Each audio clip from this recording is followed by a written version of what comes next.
আসসালামু আলাইকুম। সকলকে স্বাগত জানাচ্ছি। তো আজকের বহুল কাঙ্ক্ষিত পরীক্ষাটা হয়ে গেল এবং আমরা কোশ্চেন যেহেতু অ একটু সহজ আসছে এই পার্টটা আমাদের যেটা নিয়ে আমি কথা বলছি এখন সলভ করব। সেহেতু সবারই আসলে ভালো করতে হবে। অ এখানে আসলে ৮০ পাওয়ার মতো, কমপক্ষে ৮০ পাওয়ার মতো। তো সবার জন্য শুভকামনা রইলো। আমরা একটু সলভ করতে চাই। ১ নাম্বার বা ১০১ নাম্বার কোশ্চেন। এটা যেটা বলছে প্রক্ষেপণ গতিতে সর্বাধিক উচ্চতা আসলে কিসের উপর নির্ভর করে? তো আমরা যখন আমি একটু পাশে লিখে দিতে চাই অ্যান্সার গুলো। এইচ ম্যাক্স এটার সূত্র পড়েছিলাম যে ইউ নট স্কয়ার এখানে সাইন স্কয়ার থিটা সাথে এখানে পড়েছিলাম হচ্ছে 2g। তো আমরা স্পষ্টত বুঝতে পারি যে এখানে 2g যেহেতু কনস্ট্যান্ট আর এই যে ইউ বেগটা আমার উপর নির্ভর করবে আর থিটা আমি কিভাবে দিচ্ছি। তার মানে এই সর্বোচ্চ উচ্চতাটা আসলে নির্ভর করবে বেগ এবং হচ্ছে কোণের উপর, তাই না? তো এখানে যে অ্যান্সারটা হবে সেটা হচ্ছে ৪ নাম্বার। ৪ নাম্বারটা হচ্ছে অ্যান্সার হবে। তো আমরা একটু লিখতে চাই ৪ নাম্বার। ওকে, এটা হচ্ছে ৪ নাম্বার আনসার হবে। তাহলে আমাদের ১ নাম্বার শেষ হয়ে গেল। আমরা চলে যেতে চাই ২ এ। বলছে মোমেন্ট অফ ইনারশিয়া। এর ডেফিনিশনটা কি? আমরা সুন্দর করে এই আমাদের লেকচারে আমরা পড়াইছিলাম যে আসলে মোমেন্ট অফ ইনারশিয়া হচ্ছে একটা পার্টিকেলের যদি আমি ধরি, পার্টিকেলটার ভর যদি হয়ে থাকে a এবং সে হচ্ছে যার সাপেক্ষে ঘুরছে, ধরলাম এই যে এক্সিসটার সাপেক্ষে ঘুরছে। আমি যদি আরেকটু সুন্দর করে আঁকি যে সে আসলে এর সাপেক্ষে ঘুরছে, তাহলে এর থেকে পার্টিকেলের ডিসটেন্স যদি r হয় তখন বলছিলাম এর জড়তার ভ্রামক হচ্ছে mr²। তাহলে আমরা বুঝতে পারতেছি যে জড়তার ভ্রামক আসলে নির্ভর করে বস্তুর ওই পার্টিকেলের ভরের উপর এবং ওই পার্টিকেলটা যার সাপেক্ষে ঘুরছে তার এই যে তার সাথে যে দূরত্ব তার বর্গের হচ্ছে আহ এরকম একটা বর্গ আকারে থাকবে, তাই না? তাহলে আমি একটু দেখতে চাই এই অপশনটা আছে কিনা। এই অপশনটা আছে কিনা, আছে হচ্ছে বল ও দূরত্বের বর্গের গুণফল, রাইট? এটা হচ্ছে আমাদের অপশন। আচ্ছা, এরপর আমরা যে চলে যেতে চাই ১০৩ এ। ১০৩ এ একটা যে অপশন দেওয়া আছে সেটা হচ্ছে আসলে একটু ভুল আছে মনে হয় প্রশ্নটা, সেটা হচ্ছে tan ইনভার্স x হবে। তো আমরা যখন এগুলো হচ্ছে ইন্টারমিডিয়েটে পড়াই তখন ছাত্রছাত্রীদেরকে এমন করে বলি যে আমরা আসলে ম্যাথের মধ্যে ম্যাথ খুঁজে পাওয়ার চেষ্টা করব, অর্থাৎ কাউকে ধরলে কাউকে পাওয়া যায় কিনা। এবং বাংলাদেশে কিন্তু এই সিস্টেমটা, আপনি যদি কোনো কাজ করতে চান তখন দেখা যায় ধরাধরির একটা ব্যাপার থাকে। তো এই কারণে এই ম্যাথগুলো একটু সহজ থাকে যে ধরতে পারলে আমার কাজ তাড়াতাড়ি হবে। যদি আমি মেডিকেলে যেতে চাই দেখবেন ওখানে লম্বা সিরিয়াল, আপনার পরিচিত আছে মানে কাউকে ধরেছেন বা কাউকে টাকা দিয়েছেন, তাহলে দেখবেন আপনার কাজটা তাড়াতাড়ি হবে। ঠিক তেমনি এখানে অঙ্কের মধ্যে ধরবো কেন ধরবো, কারণ আমি দেখতে পাচ্ছি tan ইনভার্স x কে তাকে যদি আমি ডিফারেন্সিয়েশন করি তাহলে 1/1 প্লাস x স্কয়ার এই ব্যাপারটা পাই, তাহলে এটাকে আমি z ধরবো। যদি ধরি tan ইনভার্স x এর ডিফারেন্সিয়েশন করব x এর সাপেক্ষে, কেন x এর সাপেক্ষে করব, কারণ হচ্ছে এখানে ইন্টিগ্রেশনটা আছে হচ্ছে x এর সাপেক্ষে, এই কারণে। তো আমি যদি একটু করতে চাই এটা আমরা একদম সহজে করে ফেলবো। এখানে dz dx, যারা চালাকি করবে, যারা আরো তাড়াতাড়ি করতে চাইবে তারা কি করবে, এই dx টাকে উঠাই আইনা এই উপরে লাগাই দিবে, তাহলে এই যে dx। ওকে, এখন যদি আমি বসাতে চাই তাহলে আমরা কি পাইলাম চেঞ্জ, একটা পাবো হচ্ছে tan x কে আমরা z ধরছিলাম আর dx 1 over 1 plus x square কিন্তু পাইছি হচ্ছে আমি দেখেন dz, তাই এটা বসাই দিই। এখন কথা হচ্ছে আমাদের এখানে লিমিট গুলো ছিল হচ্ছে x এর, কিন্তু আমরা তো এখন ভেরিয়েবল চেঞ্জ করে ফেলছি, এখানে z চলে আসছে, তাই না? এখন আমরা লিমিট গুলা চেঞ্জ করবো, তাহলে এখানে যদি বসাই দিই tan ইনভার্স 0, এখানে z, তাহলে tan ইনভার্স 0 এর মান কত?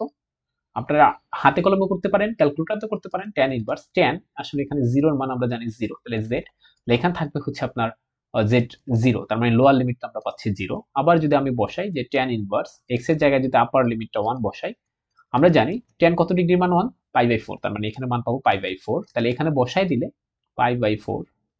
এখন যদি আপনি করেন এখানে পাবেন হচ্ছে z স্কয়ার বাই 2 আর এখানে 0 π/4, π/4 বসাই দিলে পাই স্কয়ার 4 4 16, 16 দুগুণে 32, অর্থাৎ এটার রেজাল্ট হবে হচ্ছে আপনার 4 নাম্বার। ওকে, তো আমরা ওইটা একটু মুছে দিতে চাই, আমরা এই পৃষ্ঠার মধ্যেই সবকিছু করতে চাই, আমরা কোশ্চেন সলভটা করতে চাই। তো এই যে 1 2 3 মানে 101 102 103 এই প্রত্যেকটা কিন্তু আমাদের কমন পড়ছে, তাই না? এবং আমাদের লেকচারের মধ্যেই আছে এগুলো। আচ্ছা, এরপরে বলছে ল্যাগ্রাঞ্জেস ইকুয়েশন এর প্রথম সমীকরণ কোনটি?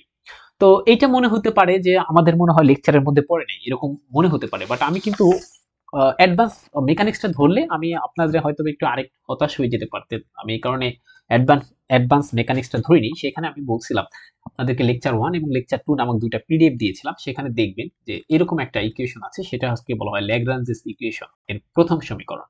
তো এই যে এরকম কি ছিল, আমি আমার মতো একটু করে দেখাই। আমাদের ওখানে যেটা ছিল ইকুয়ালস টু ক্যাপিটাল, এখানে হচ্ছে ক্যাপিটাল কিউ আই। প্রশ্ন হচ্ছে এগুলো কি, আমি একটু বলে দিই। এখানে দেখতে পাচ্ছেন এই যে কিউ আই, এটা হচ্ছে আসলে আইতম জেনারেলাইজড কোঅর্ডিনেট।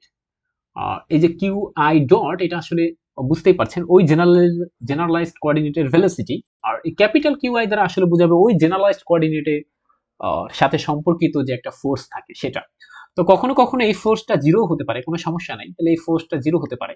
এখন এইটাই হচ্ছে আমাদের হচ্ছে ল্যাগ্রাঞ্জেস ইকুয়েশনের প্রথম সমীকরণ। তো এর টি এর পরিবর্তে কেউ যদি চায় আমি এল দেবো, কোনো সমস্যা আছে নাই?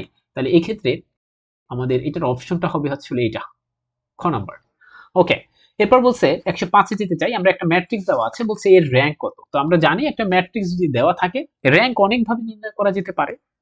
তো একটা ফর্ম আমাদের যেটা পরিচিত সেটা হচ্ছে ইচালন ফর্মে নেওয়ার পরে আমরা দেখতে পাবো যে কয়টা নন জিরো রো আছে। তো এটা যেহেতু ইচালন ফর্মে করাই আছে, তো এর কয়টা নন জিরো রো আছে, আছে হচ্ছে 2টা, আর এটা কিন্তু 0, তার মানে এর র্যাঙ্ক হবে 2। তাহলে এখানে র্যাঙ্ক হবে 2।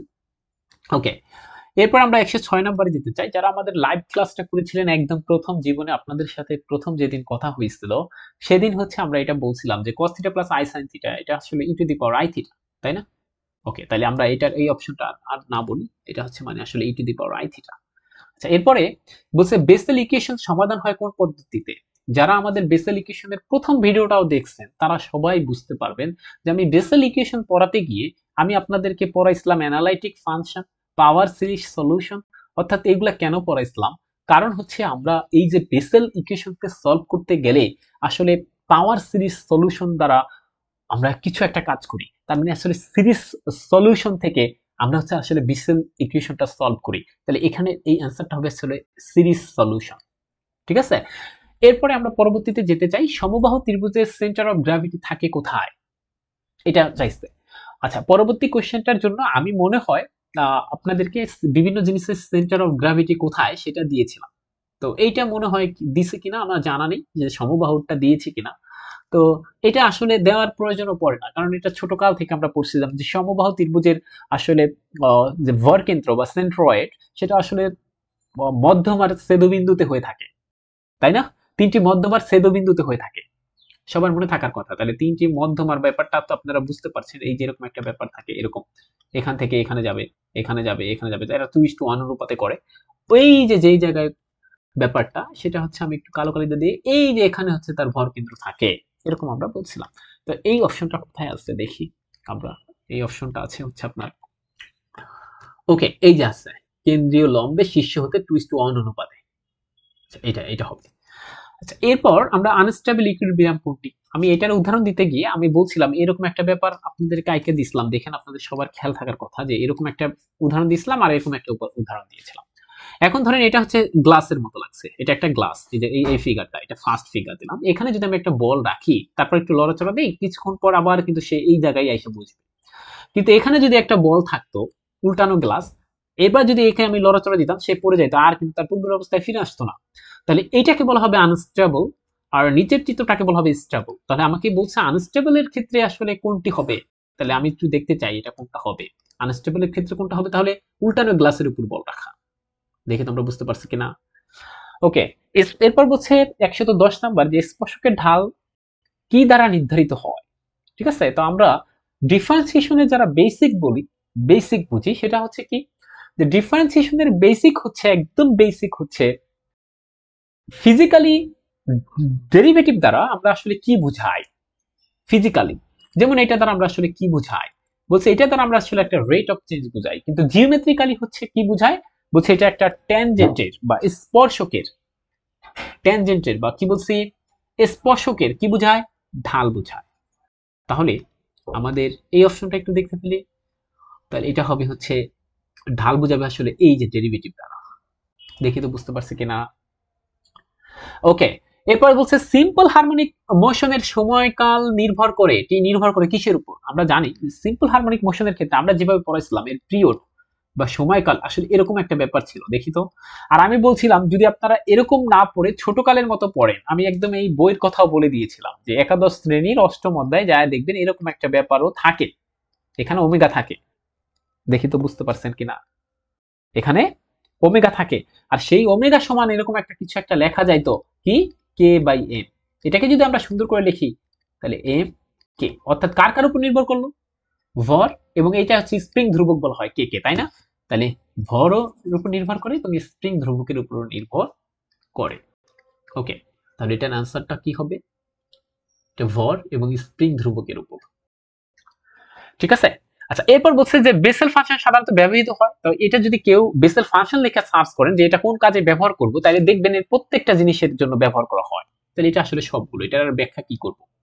আচ্ছা, এরপর বলছে ক্রেমার রুল কখন ব্যবহার করা হয়। আমরা ছোটকালের কথা একটু যাই, ইন্টারমিডিয়েটের প্রথম অধ্যায় ম্যাট্রিক্সে, সেখানে আমরা ক্রেমার রুল পড়তাম। কিসের জন্য পড়তাম? বলছে x plus 2y equals to 6, আর একটা আছে x plus 3y equals to হচ্ছে আপনার মনে করেন 3। এখন এই যে এই ধরনের ক্ষেত্রে আমরা হচ্ছে দেখতাম যে ক্রেমার রুল ব্যবহার করা হয়, তাই না? তাহলে ক্রেমার রুল কিসের জন্য ব্যবহার করা হয়? এক নাম্বার কথা হচ্ছে সলিউশনের জন্য, মানে সমাধান করার জন্য, কোনো কিছু সমাধান করার জন্য ব্যবহার করা হয়। কি সমাধান করার জন্য?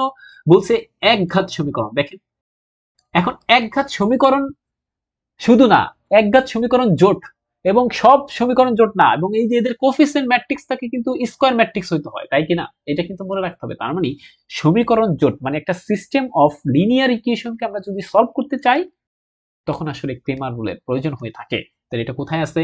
System of linear equation. Okay, এরপর বলছে কোন একটা ফাংশন, আমি এটা একটু কম দেখতেছি, সেই ফাংশনটা এরকম আছে এবং তার ফার্স্ট ডেরিভেটিভ শূন্য এবং সেকেন্ড ডেরিভেটিভটা যদি গ্রেটার দ্যান 0 হয় তাহলে সেখানে লোকাল মিনিমা পাওয়ার কথা, তাই না? আচ্ছা, আমি যদি ভুল না করি লোকাল মিনিমা, যদি এখানে এটা স্পষ্ট দেখা যাচ্ছে না, আমি আসলে চোখে একটু কম দেখি, স্পষ্ট আমি দেখতে পাচ্ছি না, যাই হোক, তা লোকাল মিনিমা হওয়ার কথা। আচ্ছা, আমি যদি কোথাও ভুল করি সলভ করতে গিয়ে আপনি কমেন্টে লিখবেন, তাহলে দেখা গেছে অনেক মানুষ বেঁচে যাবে, একটা ভুল শিক্ষা থেকে বেঁচে যাবে। কমেন্টটা অনেকে পড়ে, এই কারণে বলছি, তা আপনিও কমেন্ট করবেন। আচ্ছা, এরপর বলছে আমরা চলে যেতে চাই 116 নাম্বার, যে অ্যানালাইটিক ফাংশনের উদাহরণ কি। আচ্ছা, অ্যানালাইটিক মানে কি? আমি আমার যারা আমার আছে তাদেরকে আমি বলবো যে আমি দুইটা লেকচারের মাধ্যমে কমপ্লেক্স অ্যানালাইসিস শেষ করেছি, এবং সেখানে আমরা বলছিলাম যে অ্যানালাইটিক ফাংশন মানে আসলে হচ্ছে ভদ্র ফাংশন, যেই ফাংশনটা কোনো ধরনের অভদ্রতা দেখায় না, এবং সেইটা ভদ্র না অভদ্র সেটা আমরা চাইলে কশি রায়মান ইকুয়েশন দিয়ে বা CR7 বলছিলাম, CR7 ইকুয়েশন দিয়ে আমরা দেখাইতে পারি, তাই না? তাহলে আমরা সবাইকে পড়েছিলাম বা আমরা বলেছিলাম যে এভাবে আমরা লিখতে পারি, W মানে হচ্ছে f of z মানে হচ্ছে z স্কয়ার, আর ডাব্লিউ কে ভাঙলে মানে কমপ্লেক্স, এর আউটপুটটাও কিন্তু কমপ্লেক্স হতে পারে, এই কারণে ইউ প্লাস আইভি, আর এই জেড কে ভাঙলে আমরা পাবো X plus I Y whole square.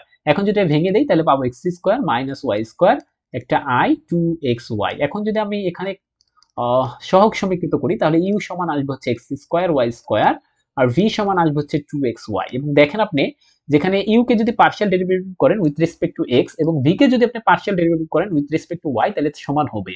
এবং ইউ কে যদি আপনি পার্শিয়াল ডেরিভেটিভ করেন উইথ রেসপেক্ট টু হচ্ছে ওয়াই, আর যদি ভি কে আপনি পার্শিয়াল ডেরিভেটিভ করেন উইথ রেসপেক্ট টু এক্স এবং একটা মাইনাস চিহ্ন দেন, তখন তারাও সমান হবে। এটাকে বলা হয় কশি রায়মান ইকুয়েশন, তাই না? এবং দেখেন, যদি কশি রায়মান ইকুয়েশন পূরণ করে তাহলে সেটা ভদ্র ফাংশন। তাহলে আমরা দেখতে পাইলাম যে F of Z equals to Z square, এটা হচ্ছে একটা ভদ্র ফাংশন, তাই না? ওকে, তাহলে এটাই হচ্ছে অ্যানালাইটিক, এবং এটা কিন্তু আমরা উদাহরণ করাইছিলাম, সবার মনে থাকার কথা যে এটা একটা ভদ্র ফাংশন। আচ্ছা, এরপরে আসছে যে জেনারেল কন্ডিশন অফ ইকুইলিব্রিয়ামের সত্য কোনটি। আমরা যখন মেকানিক্সের প্রথম ভিডিওটা করছি এবং সবার জন্য এটা ভিডিওটা পাবলিক ছিল, সেখানে আমরা বলছিলাম যে জেনারেল কন্ডিশন অফ ইকুইলিব্রিয়ামের জন্য আপনার দুইটা কন্ডিশন লাগে। একটা হচ্ছে সামেশন অফ এফ, সেটা 0 হওয়া লাগে ফোর্সটা, এবং সাথে সাথে টর্ক যদি ঘূর্ণনশীল যেন না হয় সেই কথাটাও মনে রাখতে হবে, টর্কটাও শূন্য হতে হবে। তার মানে আমরা এখান থেকে বুঝতে পারছি যে দুইটা সত্য প্রয়োজন, তাই না? দুইটা সত্য। ওকে, তাহলে আমি এটা একটু মুছে ফেলি পাশে। তো আজকে যে কোশ্চেন সেটা কিন্তু আসলে মুখে মুখেই করা যাচ্ছিল।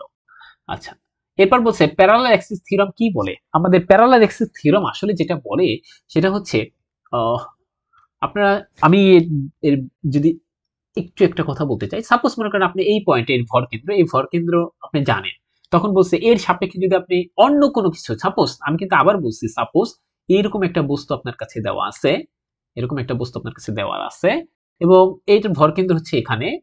তো আপনি মনে করেন এই যে এইটার হচ্ছে আপনি এটার সাপেক্ষে হচ্ছে এটার, মনে করেন ভর কেন্দ্রটা জানেন এই বস্তুটার।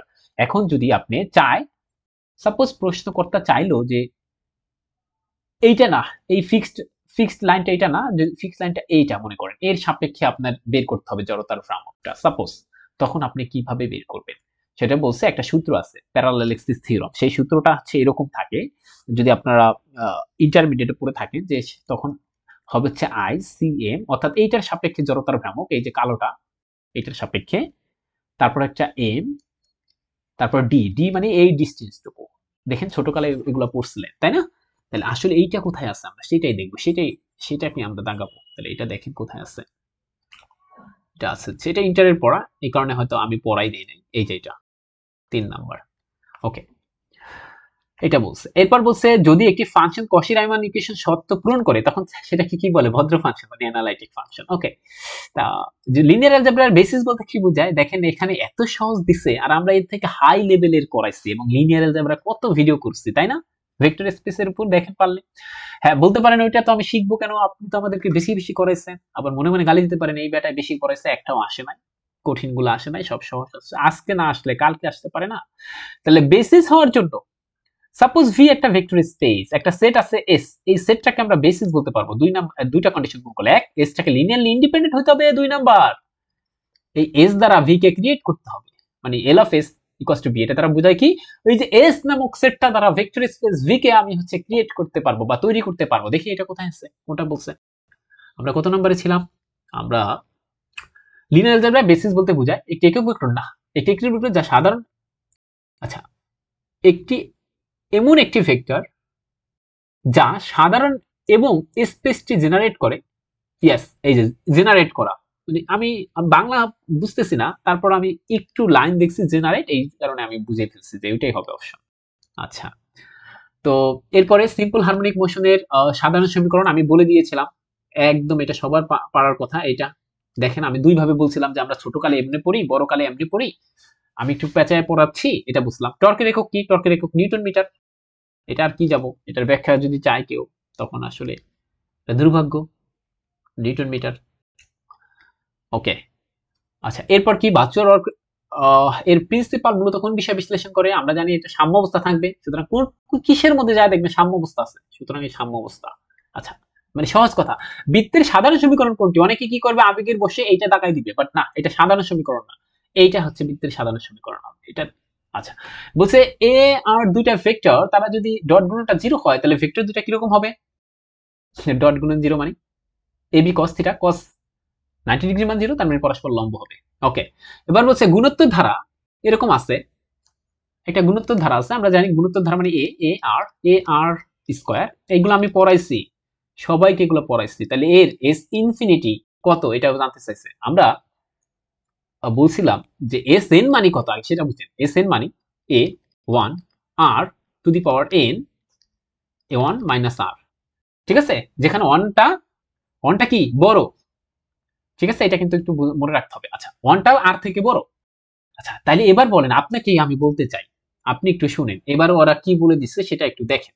সেটা বলছে এখানে এস ইনফিনিটি, দেখেন আপনি যদি একটু তাকান এটা এস ইনফিনিটি, তাহলে আমি কি করব, এখানে এন এর মানটা ইনফিনিটি হবে, সহজ কথা, এখানে ইনফিনিটি দেন, তাহলে বুঝছেন এন এর মান কিন্তু ইনফিনিটি, এন এর মান ইনফিনিটির দিকে দান, এখানে 1 মাইনাস আর। এবার একটা কথা বলছে, এখন সত্যটা চাইছে যে এস ইনফিনিটি সমান, আমরা দেখতেছি কি, আমরা আমাদের মতো করে করতেছি, করে দেখলাম যে আসলে এস ইনফিনিটি সমান এমন হওয়ার কথা, কিন্তু ওরা বলছে না এরকম হবে না, বরং এর পরিবর্তে এরকম হবে, কখন, এইটাই বলে যদি আর এর মানটা না এর মডটা লেস দ্যান 1 হয়, তখন যদি আপনি এখানে ইনফিনিটি এটা একদম 0 হয়ে যাবে, আমি কিন্তু এগুলো পড়াইছিলাম, এটা 0 হয়ে যাবে তখন। দেখি তো বুঝতে পারছে কিনা, তাহলে এটার অ্যান্সার হওয়ার কথা, দেখি তো আছে কিনা এই অপশনটা। আচ্ছা, এই অপশনটা, আচ্ছা এই যে এইটা, এই অপশন। ওকে, এরপর আমরা একটু যেতে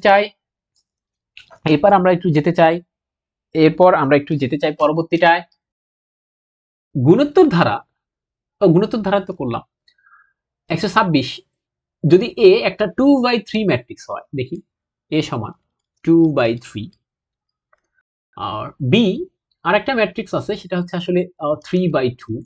আচ্ছা, একে গুণ করা যাবে, করা যাবে, তাহলে এ বি কে গুণ করলে থাকবে কত, 2/2। এখন যদি একে ট্রান্সপোজ করি এই গুণফলটাকে, তাহলে তাদের অর্ডার কি চেঞ্জ হবে, সারি কলাম কলাম সারি হয়ে যাবে, তাই একই তো থাকবে, 2/2 থাকে, তাই না? তাহলে 2/2 আছে, আছে। ওকে, তাহলে এটা হবে 2/2। আচ্ছা, এরপর বলছে কোন সমীকরণ একটা সমীকরণ যদি এরকম হয় দেখতে, তাহলে এটা কি? এটা লিনিয়ার। আমরা আর বলতে চাই না লিনিয়ার কেন, কারণ বলছিলাম এই যে এখানে একটু দেখাই, dy dx p x, এখানে একটা y আছে, qx আছে, এরকম আকারে যদি কিছু থাকে, যেখানে এখানে বলে দিয়েছিলাম যে, আমি বলছিলাম যে ইন্ডিপেন্ডেন্ট ভেরিয়েবল থাকবে অধিক, তাহলে একটা, দুইটা, তিনটা আছে, আর ডিপেন্ডেন্ট দুইটা আছে। ওকে, আমি একদম শর্টকাট বলছি, এই সব গল্প আমাদের মনে আছে সবার।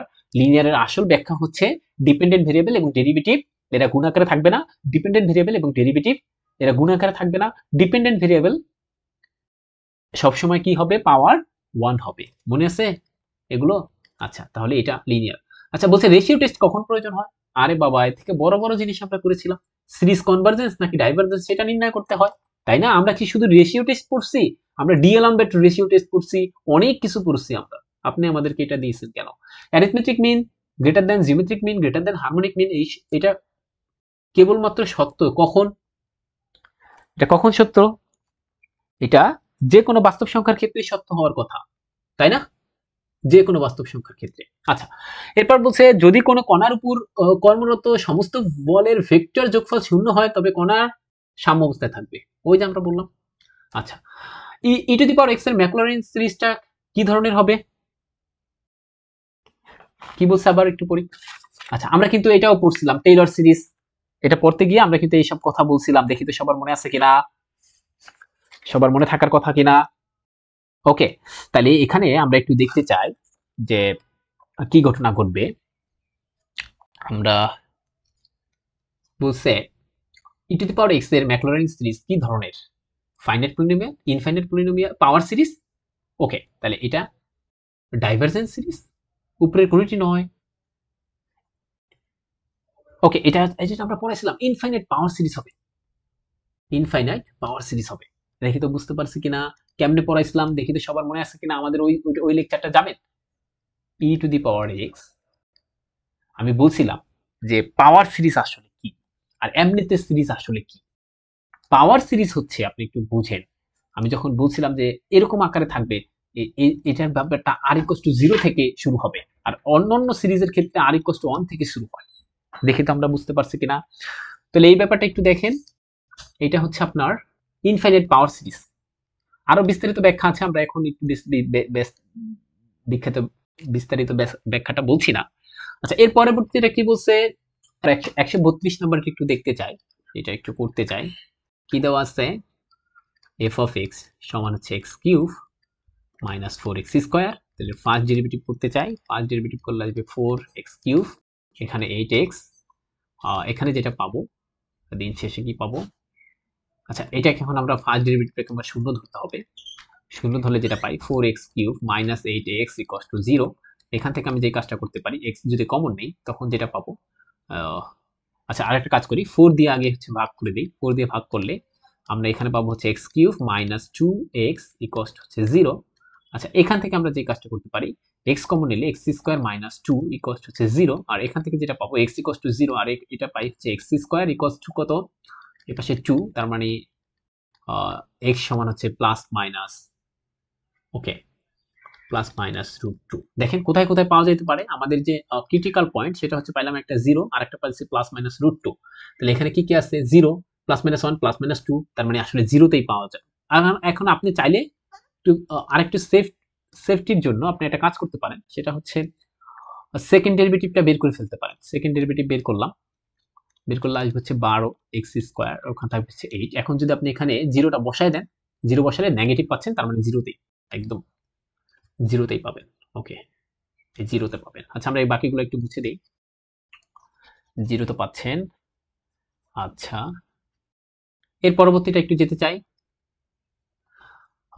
বলছে যদি এ এ আর বি উভয় গ্রেটার দ্যান 0 হয়, তাহলে নিচের কোনটি সত্য? এখানে সত্য এটা বলছে, মানে arithmetic mean greater than geometric mean, এইগুলোর থেকে আমরা বড় বড় অঙ্ক করছি, তার মানে এটা হওয়ার কথা, তাই না? এটা ওকে। আচ্ছা, a plus B divided by 2 দেওয়া আছে না? হ্যাঁ, আচ্ছা ওকে, এটা ঠিক আছে। হার্মাইট পলিনোমিয়াল সাধারণত ব্যবহার করা হয় কিসের জন্য? সবগুলোতে। একটু দেখবেন। তারপর এটা আসলে ইতিহাস তো, ইতিহাস সবগুলিতে হওয়ার কথা, যে কোয়ান্টাম মেকানিক্সে, ফ্লুইড মেকানিক্সে, প্রবাবিলিটিতে সবগুলিতে হওয়ার কথা। একটু তারপরে এটা একটু দেখে নেবেন আপনার 134। আমি আসলে বাংলা পড়িনি, এই কারণে আমি। আচ্ছা, এরপর বলছে কোনো ফাংশনের একটি একক ধ্রুবক থাকলে তার রেসিডিউ কত? এখন একক ধ্রুবক বলতে আসলে সিম্পল, এটা আমরা আসলে বুঝতে পারছি কিনা, যে সিম্পল পোল নামে আমরা একটা ব্যাপার বলছিলাম না, ওরকম একটা ব্যাপার এখানে। একক ধ্রুবক মানে সিম্পল পোল, ঠিক আছে? তার রেসিডিউ কত? এবার দেখেন, আমরা রেসিডিউ বের করার বিভিন্ন সূত্র পড়ছিলাম, সবার কাছে মনে থাকার কথা। দেখি আমি একটা লিখে দিচ্ছি যে আমরা কোন সূত্র পড়ছিলাম। যে রেসিডিউ আপনি বের করবেন এভাবে, 1/k-1 ফ্যাক্টোরিয়াল, এরকম ছিল লিমিট, এখানে z0, এরপরে আমরা ডেরিভেটিভ করছিলাম, কতবার হবে? কে যত আছে মানে অর্ডার যত, তার থেকে এক কম, k-1, এখানে dz, এরকম একটা ব্যাপার থাকতো, ঠিক আছে? k-1, এরপর এখানে কি কি ফাংশন থাকবে বলছিলাম? থাকবে হচ্ছে z, এই সেকেন্ড ব্র্যাকেটের এই পাশে, আমার যেহেতু জায়গা নেই, এখানে z - z0 two the power k, এখানে f অফ z ছিল একটা। আচ্ছা, এবার সিম্পল পোল কাকে বলে? কে এর মান যদি 1 হয়ে যায়, যদি কে এর মান 1 হয়ে যায়, তখন আসলে এখানে কি বোঝাচ্ছে? না ডেরিভেটিভ না। তাহলে ডেরিভেটিভ না মানে কি আসলে? যে একবার ডেরিভেটিভ না মানে আসলে ওই ফাংশন ব্যাপারটা থাকবে, তখন যেটা থাকবে সেটাকে বলা হয় আসলে সিম্পল পোল। এর জন্য তখন যে থিওরামটা সেটা থাকবে হচ্ছে যে limit z tends to z0, এখানে থাকবে হচ্ছে z - z0 আর f অফ z থাকবে, ঠিক আছে? বাট এইটা থাকবে না, এইটা থাকবে না। কেন থাকবে না? কারণ কে এর মান তো 1, একবার ডেরিভেটিভ, একবারও ডেরিভেটিভ না, এটা বুঝাবে ওখানে তাইলে, ঠিক আছে? শুধুমাত্র ফাংশনটা থাকবে, তাহলে থাকবে কি? এইটা থাকবে। আমরা এগুলো করাইছি বিস্তারিত, কমপ্লেক্স অ্যানালাইসিসের দুটো ভিডিও আছে, সেখানে যে আপনি বিস্তারিত দেখতে পারবেন। ওকে, তাহলে এখানে আসলে থাকার কথা এটা, এই ক নাম্বার হওয়ার কথা আনসার। ওকে, তাহলে স্থির অক্ষ বরাবর গতি কোন সমীকরণ মেনে চলে? এটা আমরা করাইতে পারিনি, আমরা এটা এই একটাই বাদ দিয়েছিলাম, যে ফিক্সড অ্যাক্সিস নামে একটা ব্যাপার ছিল মেকানিক্সের, সেই একটা চ্যাপ্টার করাইতে পারিনি। তো এটার আনসারটা আসলে হইতেছে নিউটনস ল অফ রোটেশন। ওকে, তো এটা আমরা করাইতে পারিনি। 136 নাম্বার বাদে আমরা সব করাইছি আমার মনে হচ্ছে। যদি সেন্টার অফ গ্র্যাভিটি নিচু হয় তবে বস্তু কেমন হয়? যদি সেন্টার অফ গ্র্যাভিটি নিচু হয় তাহলে আমরা কিন্তু এগুলা আমি একটু পড়ছিলাম, যে বস্তু যদি একটু বলি, একটু ফিল, জাস্ট একটু বলতেছি কারণটা, যে সিজি বা সেন্টার অফ গ্র্যাভিটি নিচু হলে বস্তু নিজের ন্যূনতম পটেনশিয়াল এনার্জি অবস্থায় থাকে, বুঝেন? তাহলে সামান্য বেকানো হলে আবার সে ফিরে আসবে, ব্যাপারটা বুঝেন? তাহলে সেন্টার অফ গ্র্যাভিটি যদি নিচু হয় তাহলে আসলে অধিক স্থিতিশীল হয়, অধিক স্থিতিশীল হয়। কেন? কারণ এখানে ওই যে আমরা স্ট্যাবিলিটি অধ্যায়ে এটা আছে, স্ট্যাবিলিটি অধ্যায়ে যদি আরো একটু ডিটেইলস করতাম তাহলে বুঝতে পারতেন যে অধিক মানে স্টেবল, আমি আসলে বাংলাটা আমার আসতেছে না, স্টেবল এটা কখন হবে? যদি সেন্টার অফ গ্র্যাভিটি কোনো বস্তু নিচুতে হয়, নিচু হয়, ঠিক আছে? তাহলে কি হয়? ওই বস্তুর ন্যূনতম পটেনশিয়াল এনার্জি অবস্থায় থাকে। আর পটেনশিয়াল এনার্জি আবার ওই সম্পর্কে ধারণা দিয়েছে ওখানে, দেখবেন। আচ্ছা, এরপর বলছে কসি রেসিডিউ থিওরামের ফ্যাক্টর কি? 2πi, তাই না?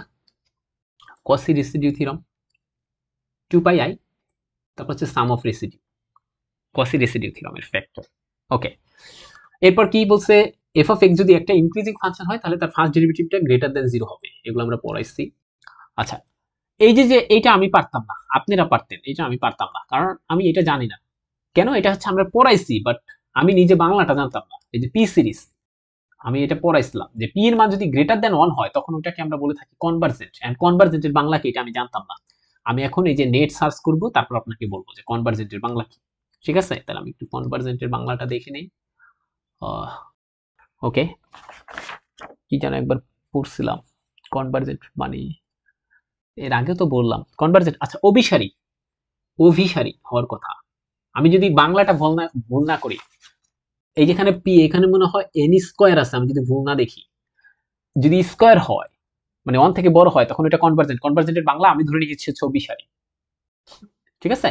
আচ্ছা, এরপর বলছে নিচের কোনটি বেটা ফাংশনের সঠিক ফর্ম নয়? এটা আমরা একটু অপশনটা দেখতে চাই। এটা হবে না, কেন হবে না একটু বলে দিই। আসলে আমরা বলছিলাম যে বিটা এম এন, এটা সমান হচ্ছে gamma N M, gamma N, তারপর হচ্ছে gamma M plus N. Okay, তাহলে এটা যেহেতু নাই, তাহলে সঠিক অ্যান্সারটা আমরা তো দিয়ে ফেলছি।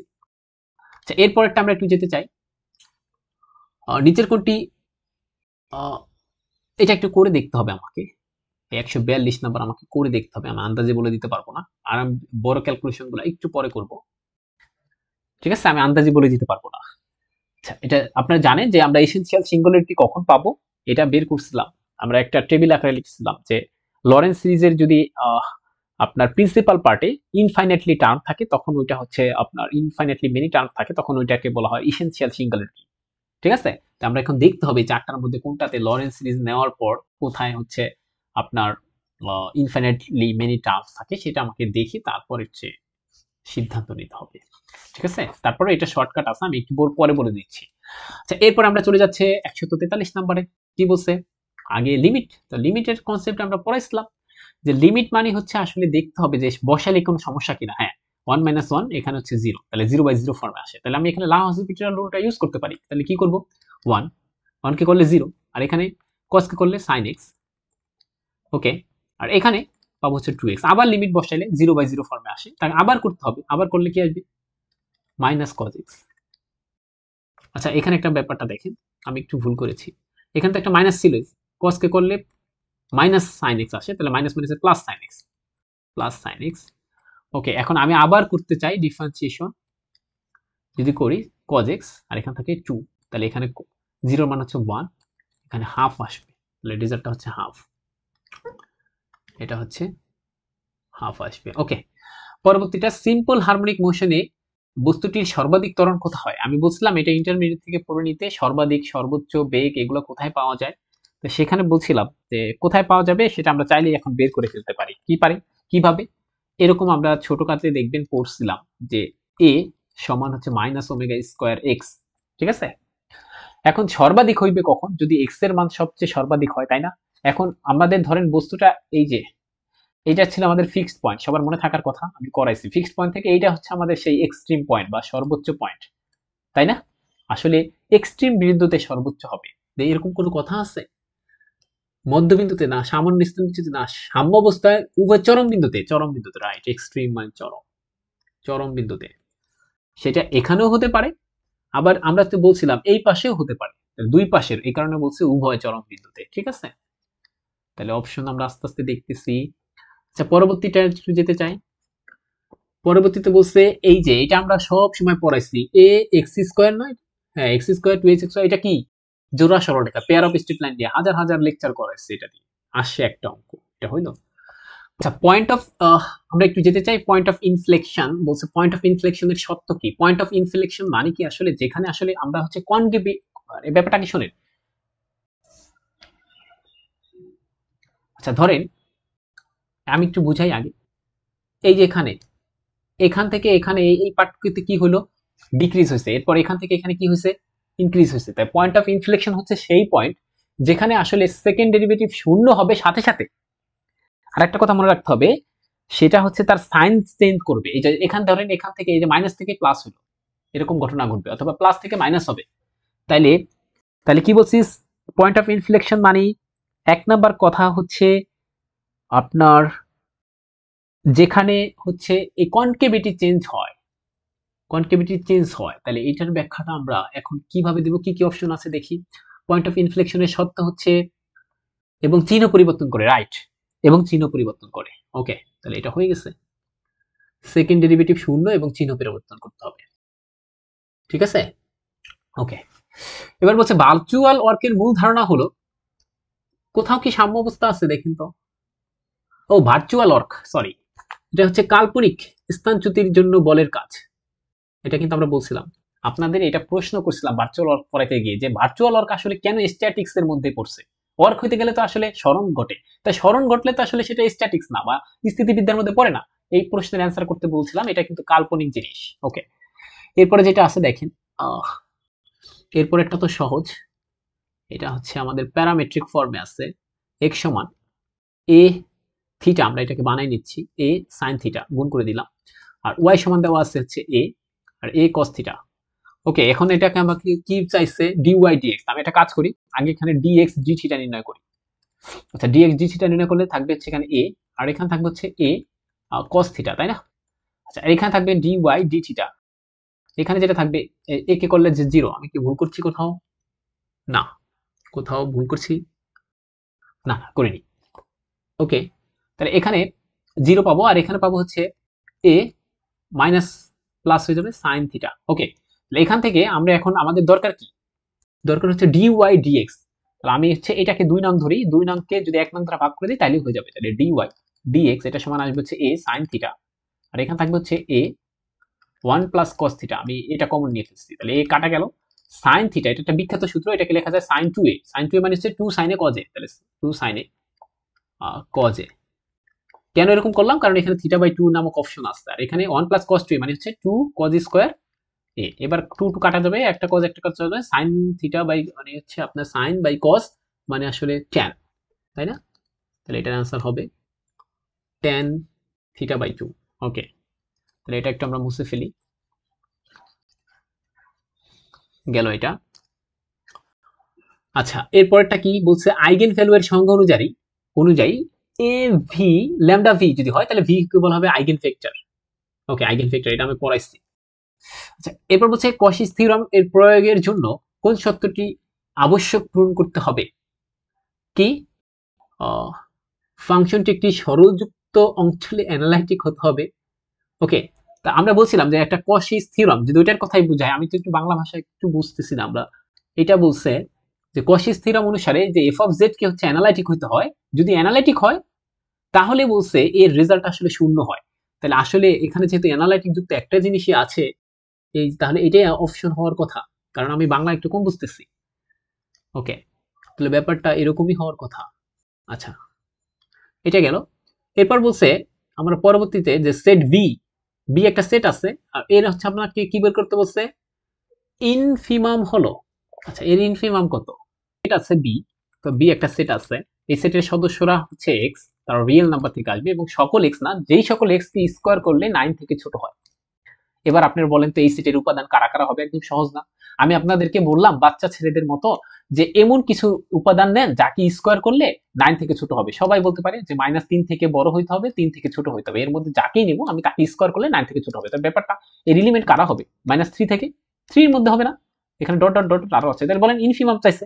তো ইনফিমামকে ইনফিমামকে আমি পড়াইছি এটা সুন্দর করে, যে এখানে অনেকগুলা লোয়ার বাউন্ড থাকতে পারে, লোয়ার বাউন্ডের মধ্যে সবচাইতে বড় কে?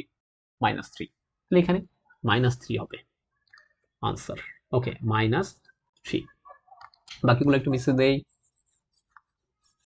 ওকে, আমরা পরবর্তীটায় চলে যেতে চাই, আমাদের অনেকগুলো কোশ্চেন হয়ে গেছে। আচ্ছা, এরপর বলছে 152 নাম্বার, বলছে ওয়াই কস্ট এরকম একটা ব্যাপার দেওয়া আছে। আগে একটু ফিল করতে হবে, এটা আমরা চিত্র দিয়ে করে ফেলি আমি, এরকম আছে। এবার বুঝেন, একটা কথা বুঝেন, এটাকে আমি একটু আমার সুবিধার্থে এরকম করে দিই যে ওয়াই স্কোয়ার এরকম এরকম। আচ্ছা, ওয়াই স্কোয়ার ইকুয়াল টু হচ্ছে এখানে এক্স স্কোয়ার, এখানে 16। তাহলে এটা সুন্দর করে লিখলে এটা কিন্তু একটা বৃত্তের ইকুয়েশন, তাই না? এবং বৃত্তটা দেখেন এরকম হবে, এই পার্টটা হবে এতটুকু অর্ধবৃত্ত। কেন অর্ধবৃত্ত? কারণ দেখেন আমাদের যে ইকুয়েশন দেওয়া আছে সেটা কিন্তু আমি একটু এরকম করে মডিফাই করে লিখছি, বাট আমাদের দেওয়া ছিল কিন্তু দেখেন জাস্ট পজিটিভ পোর্শনটা, দেখেন এই যে পজিটিভ পোর্শনটা। এখন রেঞ্জ আর কিছুই না। এইটুকু কত? আপনারা যারা বুঝেন তারা এইটুকু বুঝতে পারবেন। এইটুকু কত? এইটুকু হচ্ছে আমাদের 4, তাই না? কারণ 4 স্কয়ার রেডিয়াস। যদি আপনি পুরা বৃত্ত আঁকতেন এটা দিয়ে তাহলে আঁকতেন, সমস্যা নাই, কিন্তু আপনার এই যে নীল অংশটুকু, আমি এটাকে যে কালার বলছি এই অংশটুকু নিতে পারতেন না। ঠিক আছে? তাহলে আর রেঞ্জ আর কিছু না। রেঞ্জ হচ্ছে আমাদের সার্ভার যে ছোট করে পড়াইছে যে আরে বেটা রেঞ্জ এর কিছু না, এখানে আলো ফেলবি, এই যে আলো ফেলবি, এরকম আলো দিবি, আলো কোথায় কোথায় বাধা দিবে সেই অঞ্চলটুকুই হচ্ছে রেঞ্জ। এখন দেখেন কোথায় বাধা দিবে আপনি বলেন? এক্স অক্ষের সমান্তরালে বিভিন্ন আলো দিচ্ছেন, আলো দিলে এই চিত্রটুকু কিন্তু নাই আপনার অঙ্কের মধ্যে। তাহলে বাধা দিবে কোথায়? যে যারা জ্ঞানী তারা বলবে না এতটুকুর মধ্যেই খালি বাধা দিবে, এখান থেকে এই যে এখান থেকে এতটুকুর মধ্যে বাধা দিবে। তাহলে বাধার পরিমাণটাই হচ্ছে আমাদের রেঞ্জ। তাহলে রেঞ্জ কত? 0 থেকে 4। তো রেঞ্জ হচ্ছে 0 থেকে 4। তাহলে এটা आंसर, এটা এটা 0 4। ওকে, এটা কোনো ভুল করা যাবে না। রেঞ্জ নির্ণয় করা কিন্তু আলাদা সিস্টেম আছে, মানে আমাদের দেশে তো অনেক খাতা কলম ঘাইটা ঘাইটা অন্য কিছু করে। আমি যেভাবে নির্ণয় করি সেটা হচ্ছে এই যে ছায়া ঘেরা অঞ্চল, আমি লাইট মারবো, প্রথমে আমি গ্রাফ আঁকবো, গ্রাফ আঁকে আমি লাইট মারবো, তাহলেই হয়ে গেল। এর পরবর্তী যেটা আমাদের আসছে সেটা হচ্ছে কেন্দ্রীয় বলের উদাহরণ কোনটি? তো কেন্দ্রীয় বলের উদাহরণ আমরা ছোটকাল থেকে পড়ছি মহাকর্ষ বল আর একটা কি তড়িৎ বল, এরা হচ্ছে আপনার কেন্দ্রীয় বলের উদাহরণ। তো এখানে ক ও খ উভয় হবে। ওকে, এরপরে বলছে এরকম আসলে এটা দ্বারা দুইবার ডেরিভেটিভ, এটা দ্বারা একবার ডেরিভেটিভ বুঝালে বলছে বেসেল ডিফারেনশিয়াল ইকুয়েশন বা সেটা কোনটা হবে। একদম আমি এটা একটা নোট দিয়েছিলাম ছোটখাটো বা একটা চার্ট দিয়েছিলাম যে ওই একটা পৃষ্ঠা পড়লেই হবে, সেটার মধ্যে দেখবেন এটা হচ্ছে সেই বেসেল ডিফারেনশিয়াল ইকুয়েশন। ওকে, এরপর বলছে এফ অফ এক্স এর কোনো বিন্দুতে ফার্স্ট ডেরিভেটিভ শূন্য হলে তাকে আমরা বলে থাকি হচ্ছে ক্রিটিক্যাল পয়েন্ট, ক্রিটিক্যাল পয়েন্ট বলে থাকি। আচ্ছা, এরপর বলছে সমান্তর ধারার প্রথম n পদের যোগফল। আচ্ছা, একটু একটু ফিল করেন, আমরা জানি যে সমান্তর ধারার প্রথম n পদের যোগফল হচ্ছে n/2 2a n-1 into d এই আকারে। এটার একটা অন্যরকম আকার আছে, এই আকারটাকে অন্যভাবে লেখা যায় n/2 a প্লাস l। এটা কি আছে কোথাও? হ্যাঁ আছে, প্রথমটা এই অপশনটাই হবে। কেন এটা একটু বলে দেই, কারণ আমরা এই রূপটা অনেকে জানি না। এই রূপটা কেন হলো সেটা হচ্ছে, দেখেন আমি বলি যে এখান থেকে কিভাবে পরের রূপটা আসলো। আপনি যদি l সমান ধরে নেন a n-1 ইনটু d এটা ধরে নেন, তাহলে বলেন তো এখান থেকে n-1 সমান কত? এটা কিন্তু ধরি n-1 ইনটু d সমান কত হলো? l-a। এবার ওই যে এখানে বসাই দেন, এই যে এখানে বসাই দেন, এই চান্দুতে বসান, বসাইলে কি পাবেন? 2a, এই যে n-1 ইনটু d এটা সমান আসলে এই যে এটা পাইছি l-a, তাহলে এখান থেকে যেটা পাবো n/2, এখানে পাবো হচ্ছে a প্লাস l। দেখেন তো বুঝছেন কিনা, ঠিক আছে কিনা? তাহলে ওইটা কিন্তু আরেকটা রূপ। এটা খুব একটা ভালো কোশ্চেন আসছে, যাই হোক এটা একটু মিস্টেক হওয়ার সম্ভাবনা আছে অধিকাংশের। আচ্ছা, এরপর বলছে এটা দ্বারা একবার ডেরিভেটিভ দুইবার ডেরিভেটিভ এটা বুঝাইছে, এটা বলবো, এটা তো আমরা জানি। লেজেন্ডারি ডিফারেনশিয়াল ইকুয়েশনের সমীকরণ কোনটা হবে সেটা একটু আমাকে দেখতে বলছে। তো এটার সমীকরণ আর কিছুই না আসলে, আমরা যদি ইন জেনারেল ফর্মে তাকাই, লেজেন্ডারি ডিফারেনশিয়াল ইকুয়েশন হচ্ছে 1 মাইনাস এক্স স্কোয়ার। দেখি 1 মাইনাস এক্স স্কোয়ার আছে কিনা। ওকে আছে, 1 minus x square y double prime, তারপর minus 2x y prime n into n plus 1 y equals to 0। আচ্ছা, প্রথমটাই হবে, এটাই হবে, ঠিক আছে? এটা ইকুয়ালস টু 0 আছে না? হ্যাঁ রাইট রাইট, এটাই হবে। ওকে, পরেরটা একটু যেতে চাই, সাধারণ সমাধান একটু বের করতে চাই। এটা দেখেন, আপনি যদি একটু ফিল করতে চান, এর সাধারণ সমাধানটা একদম সহজ। কিভাবে বের করবেন? আমি যদি এটাকে সাজাতে চাই dy dx, এখানে দেখেন p of x এটা ইকুয়ালস টু 1 মনে করে নেন, বা কনস্ট্যান্টও থাকতে পারতো, আমরা লিনিয়ারের সময় পড়ছিলাম এগুলো। এটা ইকুয়ালস হচ্ছে আপনার এরকম 0 আছে, q এর মানটা এখানে 0, লিনিয়ারের মতো যদি সাজায় নেন, আর p of x এর মানটা হচ্ছে 1। তাহলে এখানে ইন্টিগ্রেটিং ফ্যাক্টর লাগবে। ইন্টিগ্রেটিং ফ্যাক্টরটা কত? e to the power p এর মান যেহেতু 1 dx, তার মানে এটা ইন্টিগ্রেটিং ফ্যাক্টর হচ্ছে e to the power x, তাই না? আচ্ছা, এরপর যদি সবাইকে গুণ টুন করে দিতেন, আবার আমরা কিন্তু শর্টকাট নিয়মও শিখছিলাম, সেটা থেকে করে দেখবেন y সমান c e to the power minus x হচ্ছে এটার আনসার হবে। আমরা কিন্তু এগুলো করাইছি, আমাদের প্লে লিস্টে গেলে আপনি সুন্দরভাবে পাই যাবেন, এগুলো সুন্দরভাবে পাই যাবেন। তাহলে এখানে কি পাইলাম? এটা পাবো y সমান c বা some constant e to the power minus x, right, এটা পাবো। অথবা আরেকটা কাজ করতে পারেন আপনি, আরেকটা ভাবে করতে পারতেন, যদি একদম না পারতেন যে এটা আসলে কোন ফর্মে হবে, এই যে যে অপশনগুলো আছে তাদেরকে টেস্ট করতে পারতেন। টেস্ট করে দেখলেন এটা আসে কিনা, এটা আসলেই তখন আপনার হয়ে যাইতো। এটা এটাকে ডিফারেন্সিয়েশন করতে হবে, জাস্ট অপশনগুলোকে ডিফারেন্সিয়েশন করতে হবে, একবার ডিফারেন্সিয়েশন করে দেখবেন এরকম একটা ব্যাপার পান কিনা, তাহলে আর কিছু না। ঠিক আছে, দেখে তো বুঝতে পারছি কিনা। আচ্ছা, এর পরেরটা দেখেন, বলছে যদি এরকম অ্যানালাইটিক হলে কশি রাইমান ইকুয়েশন কোনটা? ও আমি কিছুক্ষণ আগেই তো ওইগুলো বলে আসি। কশি রাইমান ইকুয়েশন কি? আচ্ছা, ইউ আছে, ভি আছে, আচ্ছা right, E of X equals to U of X equals to V of Y. কোথায় আছে দেখেন তো? এই যে এটা খ নাম্বার, আমি যদি চোখে দেখতে না ভুল করি, খ নাম্বারটা কষি CR7 ইকুয়েশন, রাইট। এটা হচ্ছে ডেডিকান্স থিওরেমের মূলত কোন বৈশিষ্ট্য? রাশি সংখ্যার ঘনত্ব, এক নাম্বারের সেটা। তো আপনারা জানেন যে আসলে রাশি সংখ্যার ঘনত্ব মানে হচ্ছে আসলে ডেনসিটি অফ রেশনাল। আপনারা জানেন যে ডেন্স প্রপার্টি নামে একটা প্রপার্টি আছে, সেটা দ্বারা আসলে হচ্ছে আপনার রাশি সংখ্যার ঘনত্ব বোঝাবে। আর বাস্তব সংখ্যার সম্পূর্ণতা মানে এটা হচ্ছে কমপ্লিটনেস অফ রিয়েল নাম্বারস। হ্যাঁ, এটাই হচ্ছে ডেডিকান্স থিওরেমের মূল বৈশিষ্ট্য। তাহলে অসীম ধারা সম্পর্কে কি? ওটা অন্য একটা বিষয়, তাই না? আচ্ছা, সীমার অস্তিত্ব এটা কে নিয়ে কাজ করে? Existence of limit.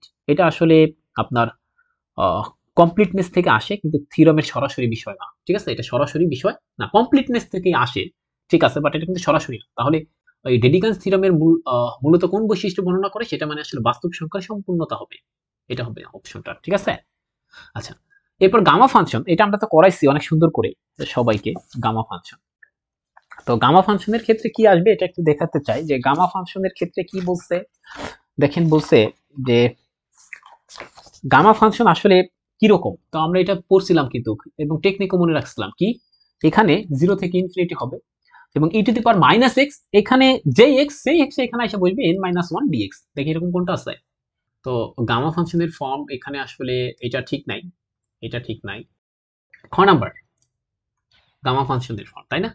আচ্ছা, গামা ফাংশনের ফর্মটা কি বলছিলাম মনে রাখার শর্টকাট টেকনিক কি বলছিলাম, যে আপনি এখানে দিবেন হচ্ছে e to the power minus x, এখানে যে এক্স সেই এক্সটা এখানে বসাবেন, তারপর এখানে পাওয়ার n মাইনাস ওয়ান, তাই ঠিক আছে, ডিএক্স।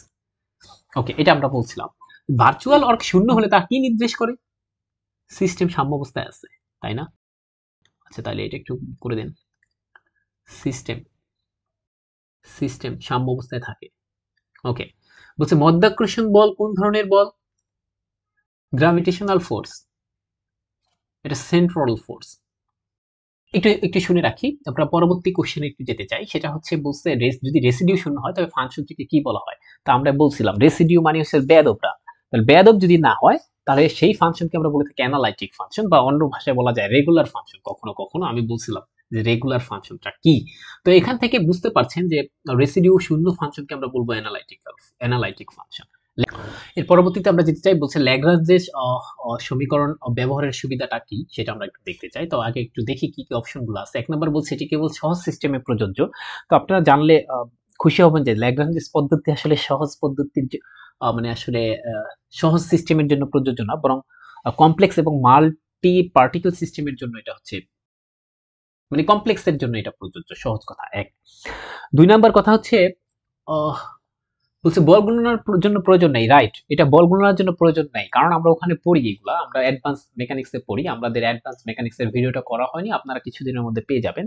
সেখানে আমরা বলছিলাম যে যখন আমরা ল্যাগ্রাঞ্জেস ব্যবহার করব সেখানে কনস্ট্রেন্ট ফোর্স আসলে এক্সপ্লিসিটলি আমরা দিতে হয় না, এটা একটা সুবিধা এই ল্যাগ্রাঞ্জেসের।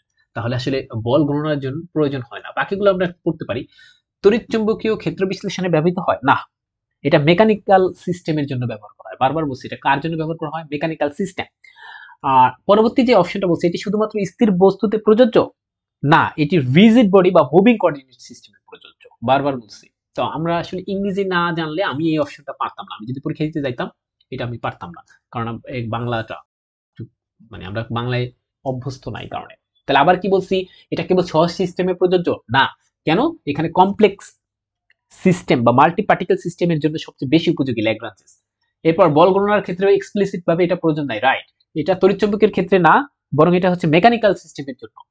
আর এটি শুধুমাত্র স্থির বস্তুতে প্রযোজ্য না, বরং রিজিড বডি বা মুভিং পার্টিকেল সিস্টেমের জন্য প্রযোজ্য, এটা বলবো। তাহলে পরেরটা বলছে ম্যাট্রিক স্পেসের, এইটা কিন্তু সিলেবাসের এক ধরনের বাইরে।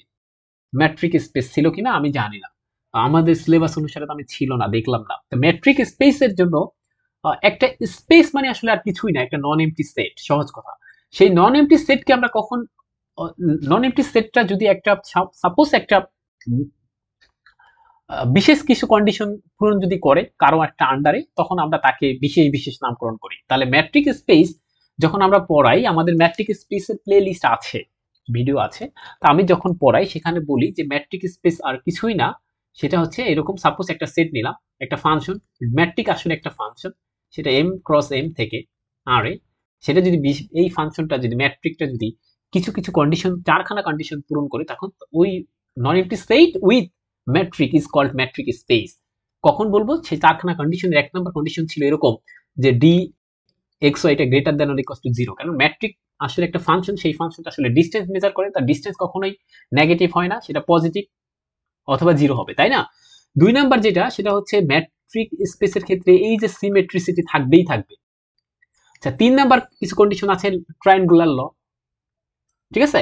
তো আমরা অপশনগুলো দেখলে আমরা এখান থেকে একটা ধারণা পেয়ে যাব। তো আমি আমি তো একদম বিস্তারিত বলতে পারছি না, ম্যাট্রিক স্পেসের আমাদের ভিডিও আছে, ওখানে দেখে নিতে পারেন। তাহলে বলছে কোন বৈশিষ্ট্য ডিসটেন্স ফাংশন বা ম্যাট্রিক পূরণ করতে বাধ্য? অবশ্যই বাধ্য। এখন বলছে দেখেন ম্যাট্রিক, এই যে এটা নেগেটিভ তো হবেই না, এটা বাদ, এই অপশন হবে না।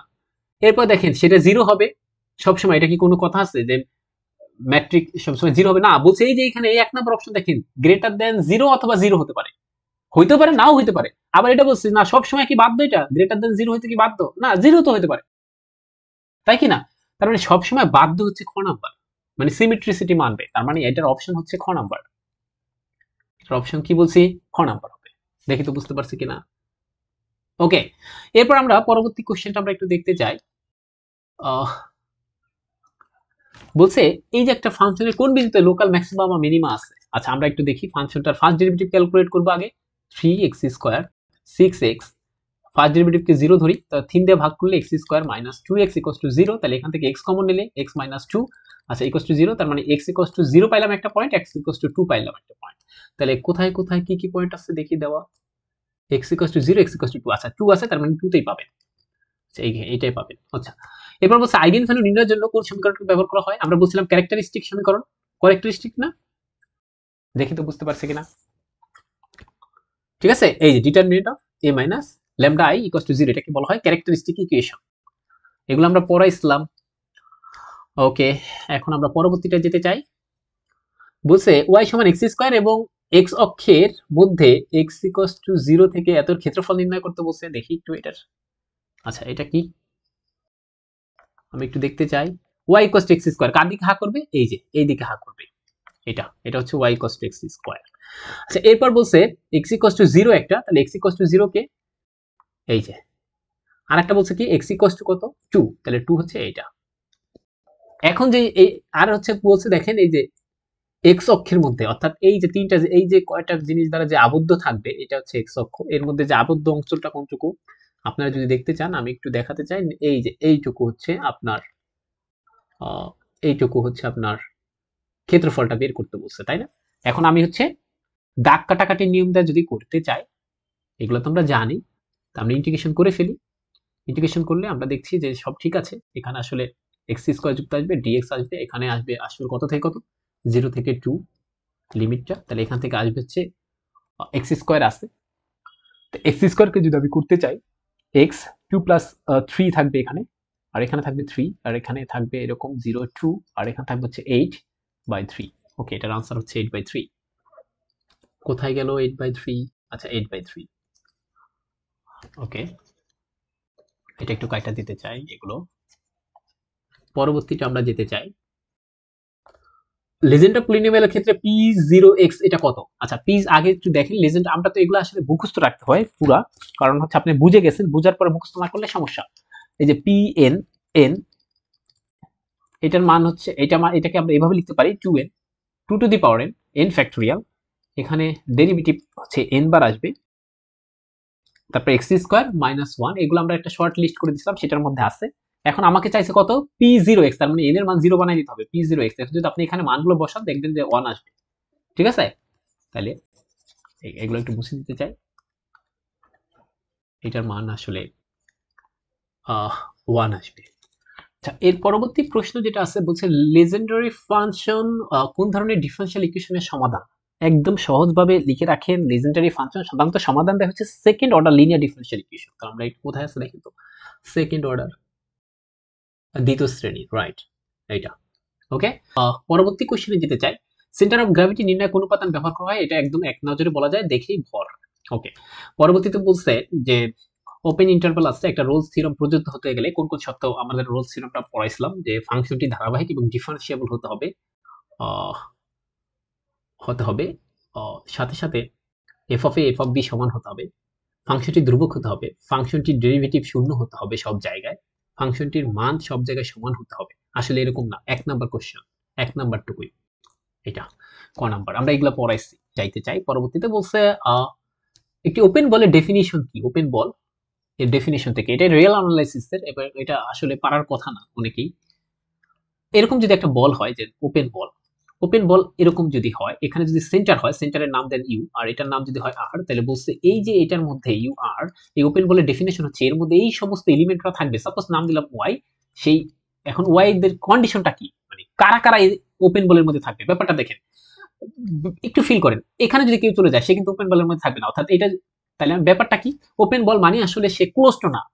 ওপেন বল মানে আসলে এই যে এখানেও পড়বে না, এখানেও পড়বে না, এই যে পরিধি আছে, সেই পরিধির উপরে পড়বে না। আমি এখন পরিধি দিয়ে বললাম, যেহেতু এটা রিয়েল অ্যানালাইসিসের টপিকস, এটা আমাদের ভিডিওতে আছে, ম্যাট্রিক স্পেসের একটা প্লেলিস্ট আছে, সেখানে গেলে আপনি এটা পাবেন। বাট আমি যেটা বলতে চাচ্ছি, এর ডেফিনেশনটা একদম সহজ রূপের কথা হচ্ছে, এই যে ভিতরের ব্যাপারগুলো থাকবে, এই ভিতরের পয়েন্টগুলো থাকবে ওপেন বলের মধ্যে, তাহলে এই যে বল ইউ আর এর মধ্যে কারা থাকবে বলছে, সেই সমস্ত ওয়াইরা থাকবে, বা এক্সও দিতে পারেন, কোনো সমস্যা নাই। এখন দেখতে হবে অপশনগুলোতে কি আছে। সেই সমস্ত ওয়াই থাকবে যাদের ডিস্টেন্স, তাহলে এটাকে আমরা ডিস্টেন্সকে আমরা ডি নামক ম্যাট্রিক্স দিয়ে লিখি আপাতত। যাদের ডিস্টেন্স কোথা থেকে, এই সেন্টার থেকে, তাহলে ওয়াই আর ইউ সেটা কত হবে, লেস দেন আর হবে, রেডিয়াস থেকে সমান ছোট হইতে হবে। যদি সমানও হয়ে যায় তখন কিন্তু এটা ওপেন থাকবে না। দেখি তো এটা কোথায় আছে, গ্রেটার দেন আর হবে না, ইকুয়াল হবে না। এই যে সেন্টার থেকে ওই পয়েন্টগুলোর ডিস্টেন্সটা লেস দেন আর হইতে হবে, এটা হচ্ছে ঠিক আছে। আর পরিধির উপর থাকলে ইকুয়াল হইতো, কিন্তু ওপেন বলছে এই কারণে। আচ্ছা, পরবর্তীটাতে একটু দেখতে চাই, কোন ফাংশনটি ইউনিফর্মলি ধারাবাহিক নয়। তা আমরা এটা পড়াইছিলাম, শর্টকাট দিয়ে আপনি বলে দিতে পারেন, এই যে এফ অফ এক্স সমান 1/x, এটা হচ্ছে ধারাবাহিক নয়। ডেসকার্ট রুল দ্বারা কি করে, এটা মূলের সংখ্যা নির্ণয় করে থাকে। আচ্ছা, এরপর বলছে জেনারেলাইজড কোঅর্ডিনেট ব্যবহার করা হয় কেন,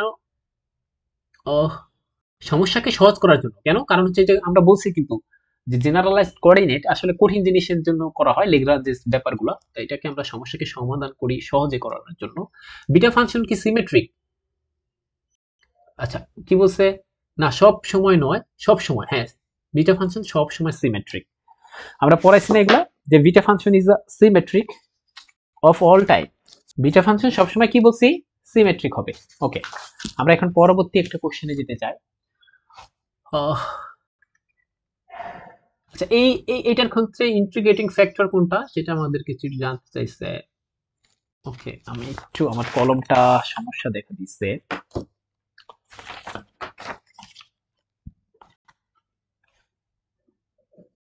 আচ্ছা, এটার ক্ষেত্রে ইন্টিগ্রেটিং ফ্যাক্টর হচ্ছে e to the power P x আর ডিএক্স।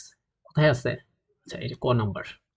এবার বলছে কমপ্লিটনেস এক্সিওম অনুযায়ী প্রতিটি নন এমপ্টি বাউন্ডেড অ্যাবভ সাবসেট অফ আর এর কি থাকে। আচ্ছা, বাউন্ডেড অ্যাবভ কমপ্লিটনেস এক্সিওম বলছে, আমি এগুলো পড়াইছি রিয়েল অ্যানালাইসিসে, পাবেন ভিডিওগুলা, যে বাউন্ডেড অ্যাবভ এই যে এদের কি থাকবে, সুপ্রিমাম থাকবে, সহজ কথা। ওকে, সুপ্রিমাম থাকবে কোন বিন্দু এক্স ইকুয়াল টু 0 বিন্দুতে ডেরিভেটিভ না, ডেরিভেটিভ নাই। কেন, কারণ বলছিলাম যে এরকম যদি কোনা পয়েন্ট থাকে কখনো দেখতে পান, যেটা আসলে মাথার মধ্যে ঢুকে যাবে মারলে, এই যে এরকম একটা ব্যাপার আছে, এটার মধ্যে কোনা আছে, এই কোনা পয়েন্ট যদি মাথার মধ্যে মারে তীর হিসাবে, তাহলে ঢুকে যাবে, তার সেখানে কোনো ধরনের ডেরিভেটিভ এক্সিস্ট করে না। এবার বলছে নিচের কোন শর্ত পূরণ করলে এত বিন্দুতে ধারাবাহিক হবে। আমরা বলছিলাম লিমিট এক্সিস্ট করতে হবে। কি বলছে, এক নম্বরে বিদ্যমান থাকবে, এত বিদ্যমান থাকবে, হ্যাঁ সবগুলো, সবগুলো সত্য। তারপর তিনটাই সত্য হবে। স্টেবল ইকুইলিব্রিয়াম বলতে কি বোঝায়, সামান্য বিচ্যুত হলে বস্তু মূল অবস্থায় ফিরে আসে, রাইট, এটা হচ্ছে স্টেবল ইকুইলিব্রিয়াম। আচ্ছা, পরেরটা বলছে ফুরিয়ার সিরিজের জন্য কোন ধরনের ফাংশন ব্যবহার করা হয়ে থাকে, এটা লিখে রাখেন, এটা হচ্ছে আসলে পিরিয়ডিক ফাংশন। ফুরিয়ার সিরিজ ছিল না আপনাদের সিলেবাসে, তারপর দিয়ে দিচ্ছে। বলছে তিন মাত্রার একটি রেখার সমীকরণ এরকম এরকম আছে, এল এম এন দ্বারা কি নির্দেশ করে, আমি বলছিলাম বারবার, এটাকে বলা হয় ডিরেকশন রেশিও, এটা এটা জানি আমরা। এবার বলছে ওয়াই কোস টু এত এত এর ক্ষেত্রফল বের করার জন্য নিচে কোনটি সঠিক হবে, ওয়াই সমান এক্স। আমি একটু দেখতে চাই এটা, ওয়াই সমান এক্স, ব্যাপারটা আসলে এরকম। আর আরেকটা বলছে আরেকটা কি বলছে, ওয়াই সমান এক্স স্কোয়ার, তাই না, ওয়াই এর দিকে হা করবে। আচ্ছা, এরকম একটা ব্যাপার হা করবে। তাহলে এবার আমরা দেখতে চাই, এটা তো 0,0 বিন্দু, তাই না, 0,0, আর এখানে কত হবে, একটা হচ্ছে ওয়াই ইকুয়ালস টু এক্স, আর একটা সমীকরণ কি ছিল, ওয়াই সমান এক্স স্কোয়ার। আমি একটু বসাই দিতে চাই, ওয়াই সমান এক্স বসাই দিতে চাই, তাহলে এক্স স্কোয়ার, তাহলে এখানে পাবো হচ্ছে x square minus x equals to 0, তার মানে এক্স কমন নিলে এখানে পাবো হচ্ছে এক্স এর মান দুইটা, একটা পাবো 0 আর একটা পাবো 1, তার মানে এখানে একটা 1 আছে। ওয়াই এর মান আমাদের লাগবে না। এখন যদি আমরা ডেরিভেটিভ করি কিসের সাহায্যে, এটা যেহেতু দুইটা কার্ভের মধ্যবর্তী ক্ষেত্রফল, তাহলে আমরা বলছিলাম এক্স এর সাপেক্ষে যেহেতু আমরা করছি, তাহলে এখানে হচ্ছে ডান মাইনাস বাম। ওকে, তো ডান হচ্ছে আমাদের এটা এক্স স্কোয়ার মাইনাস এক্স, এরকম একটা ব্যাপার আসবে, তাই না, এক্স স্কোয়ার মাইনাস এক্স আর 0 থেকে 1, খ নাম্বার অপশন হবে, রাইট, খ নাম্বার অপশন, 0 থেকে 1, খ নাম্বার অপশন হবে। পরবর্তীটা আমরা একটু যেতে চাই। ওকে, পরবর্তী কোশ্চেন গুলো আমরা একটু যেতে চাই, যে ডিফারেনশিয়াল ইকুয়েশনের অর্ডার বলতে আসলে কতবার বোঝায়, যে আমরা সর্বোচ্চ ডিফারেনশিয়ালের কতবার করতে পারি, তাই না? এগুলো আমরা পড়াইছি। এটা যে আইডেন্টিটি ম্যাট্রিক্সের ইনভার্স হলো ওই ম্যাট্রিক্স নিজে, আইডেন্টিটি ম্যাট্রিক্স। কেমনে বুঝলাম? আমরা বলছিলাম এ আর বি এর গুণফল যদি আইডেন্টিটি ম্যাট্রিক্স হয় তখন তাদেরকে একটিকে অপরটির আইডেন্টিটি ম্যাট্রিক্স বলে। তাহলে আইডেন্টিটি ম্যাট্রিক্সের সাথে আইডেন্টিটি ম্যাট্রিক্স গুণ করলে আইডেন্টিটি ম্যাট্রিক্স হবে, তাহলে একটিকে অপরটির কি বলা হবে? বিপরীত ম্যাট্রিক্স বলে। ওকে, পরবর্তী কোশ্চেনে যেতে চাই। এটার মান হচ্ছে -4 হবে। -4 কিভাবে পাইলাম? যদি কেউ যদি বড় করে করে তাহলে করতে পারে, বাট এটা যদি আপনি পোলার ফর্মে নিয়ে যান তখনই হয়ে যাবে। কিরকম? পোলার ফর্মে যদি নেন আপনি ওই যে r e to the power i theta এর উপরে r নিয়ে যাবেন, এখানে 1 প্লাস i টু দি পাওয়ার 4, এটাকে যদি আপনি ভাঙে করেন r e to the power i theta, তাহলে এরকম আসবে। লাস্টে যদি ওই যে ডি ময়ভিরাস থিওরেম বসাই দেন তাহলে এরকম আসবে i sin 4 পাই বাই 4, দিন শেষটাকে সুন্দর করে লিখলে 4, আর এই যে cos পাই পাইবেন 4 4 কাটা গেলে cos পাই এর মান -1 আর sin পাই এর মান হচ্ছে 0, তাহলে -1 এখানে -4। ওকে, তাহলে এগুলো আমরা মুছে দিই, এগুলো আপনারা জানেন। -4 পাবেন। পরবর্তী কোশ্চেনটা কি বলছে? আচ্ছা, একটা সমীকরণ দেওয়া আছে, কি কি দেওয়া আছে দেখেন, দেওয়া আছে x plus 2y equals to 3, বাকিটা দেওয়া আছে 2x 4y 6। এখন যদি এটাকে 2 দ্বারা ভাগ করেন তাহলে কি পেলাম? x plus 2y equals to 3। তার মানে এই দেখেন প্রথম সমীকরণটা আর এটা কিন্তু একই, তার মানে দুইটা একই সমীকরণ প্রকাশ করবে। একই সমীকরণ মানে আসলে এইটা। তাহলে এর সমাধান কয়টা থাকবে? এখানে নাম্বার অফ ভেরিয়েবল কয়টা আছে বলছে দুইটা, আর ইকুয়েশন কয়টা? একটা।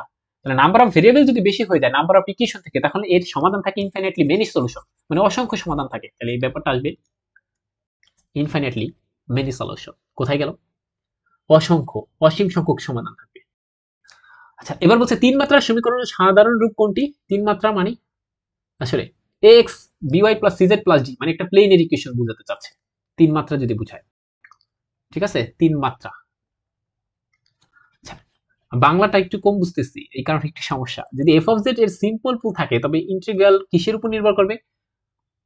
এটা একটু লিখে রাখেন যে রেসিডিউ এর যোগফলের উপর। এগুলো আমরা ব্যাখ্যা সহ করাই দেবো আবার। আমরা আসলে ভিডিও আছে তো এই কারণে আমরা বেশি কিছু বলছি না, ভিডিও দেখে নিবেন। এবার বলছে কসি স্কোয়াস ইনইকুয়ালিটি কোনটি? আমরা এগুলো করাইছিলাম, দেখি সবার মনে আছে কিনা।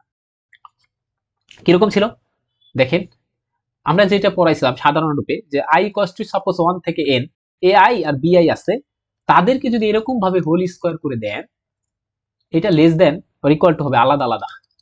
এগুলো সবাইকে আমি করাইছিলাম এবং আমরা আরো বেশি বেশি করছিলাম। ওরে বাবা, যে কঠিনগুলো করছিলাম এখানে। bi হোল স্কয়ার এরকম কোনটা আছে দেখেন তো? ab দিয়ে করছি তাই না? a আর b এর গুণফল আছে কোথায় কোথায় একসাথে? আচ্ছা, খ নম্বরে আছে, তাহলে খ নাম্বার এটা হবে।